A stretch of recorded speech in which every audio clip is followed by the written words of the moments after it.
Hey guys, I know what a lot of you guys want from me right now is answers, and I want nothing more than to give them to you. So hopefully I can answer every question that you have about what happened on Monday night. About a week and a half before the Met Gala, I was contacted by E! To see if I had any interest in being a pre-Met Gala host. There are usually 3 hotels that celebrities leave from to go to the Met Gala. I was stationed at what's called the Mark. I was supposed to do content with celebrities and on air about their departures to the Met. The Met is one of the most exclusive events in all of fashion.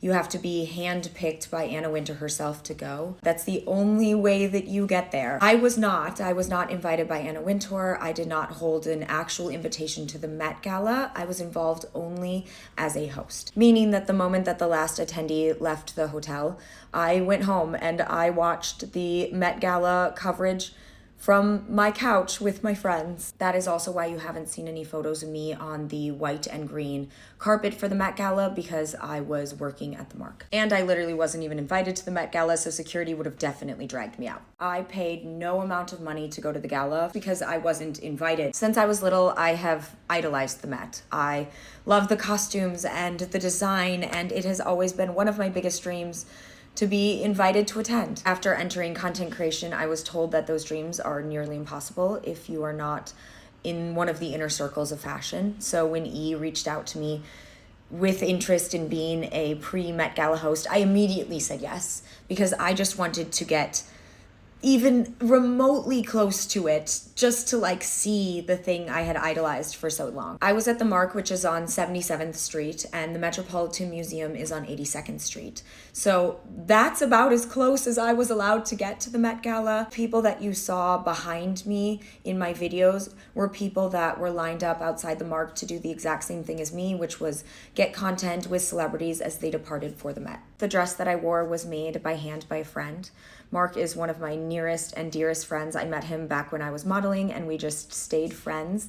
So then when all of this red carpet stuff started happening for me, I reached out to him and he started to help me and make dresses for me by hand out of literally the kindness of his own heart. I have never paid him a cent. He has never paid me. We just work on the dresses together because we find it to be really fun. Every single dress I've worn on a carpet this year has all been made by hand by Mark. I have not paid anyone anything. I haven't bought dresses. I haven't paid designers. Mark is the only person that I have worked with. Mark does not have a factory. Mark does not employ a bunch of people to work on these dresses. Every single dress he has made for me, he has made by himself with no one else's help, by hand, out of literally nothing more than the kindness of his own heart. And he's one of the only reasons I've even been able to do what I've done this year, because I wouldn't have had the dresses to go to these events if it hadn't been for him. This now brings me to the audio that I used for that particular video. And first and foremost, before I say anything, I need to apologize. I am so sorry that I chose a sound that you guys could ever possibly feel was malicious in nature. If I had thought for even 1 second that the sound would be received that way, I never, ever would have used it. When I film my TikToks, I love to use trending audios and sounds that people are currently using, and this was one of them. The sound has been used in over 110,000 TikTok videos. It's the current trending audio of a glow-up trend in the United States and abroad. It's also been used by different makeup artists in the last couple weeks to create Marie Antoinette looks. Let them eat cake. Who took the bomb? Who took the bomb? It's been used by big and small creators alike, with no negative feedback or no negative discussion in the comments. Let them eat cake. Who took the bomb? Let them eat cake. Who took the bomb? Let them eat cake. Who took the Let them eat cake. Who took the bomb? Let them eat cake. Who took the bomb? Let them eat cake. Who took the bomb? The sound choice truly had no deeper meaning. I never would have chosen a sound on purpose to highlight wealth disparity or elitism. I never even thought it would be taken in that way, because I wasn't elite enough to even be invited to the Met Gala, because I'm not elite. I'm a normal person. My dumb self just used an audio that I thought was viral and trending and that people recognized from the Marie Antoinette 2006 movie. Let them eat cake. Who took the bomb? I didn't think that much into it, and for that I am so sorry. I did not do my due diligence. I'm so stupid because the things going on in the world today are weighing heavily on everyone's hearts. Innocent men, women, and children are dying. People do not have access to food and water. People are being kicked out of their homes. There are so many things going on in this world that are just wrong. I know that this situation is very complex. I also know that I don't know the right thing to do or say a lot of the time, which leads me to the question everyone is asking, which is, why don't I talk about it?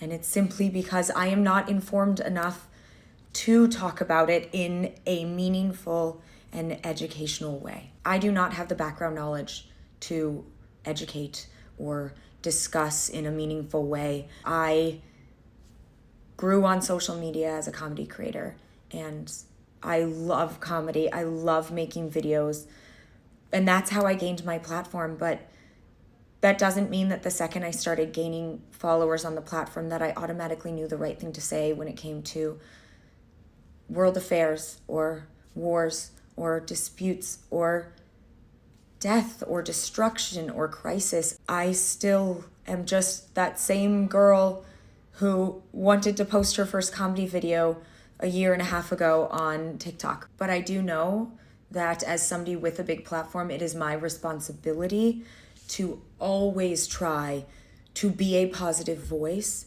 and to always try to better myself and be a good example for my audience, because I never want to let them down. At the end of the day, I want to make sure that my words are used for good.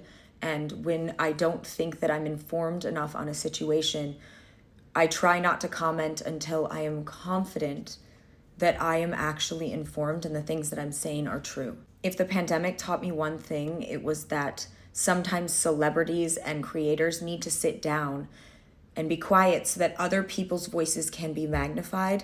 The people that are actually well educated and informed on the situation, they're the ones who should be speaking about it. Just because somebody has a following doesn't mean they're necessarily the right person to speak on the issue, especially if they are ill-informed or uninformed on that issue. I do all of this on my own. I don't have a fancy team that selects my sounds or edits my videos or posts my videos or writes the caption.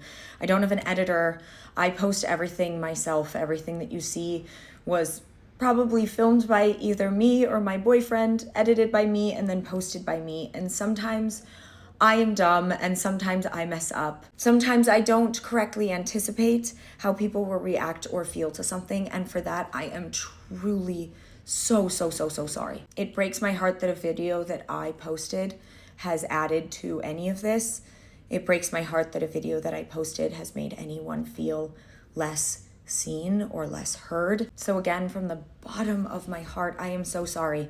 You do not have to accept my apology, but just know that I am so sorry, and I really hope that this sheds a light on all of these issues and opens up a very important discussion. At the end of the day, I am glad, though, that an unintentional mistake has now been the catalyst for discussing wealth inequality, world crisis, and will hopefully bring about the leaders whose voices should be heard in this. And again, I'm sorry. It is my job as a content creator to apologize whenever I make anyone feel unseen or unheard, even if it's unintentional. And just know that no matter what, I love you, thank you for being here, and thank you for watching this whole video if you made it this far.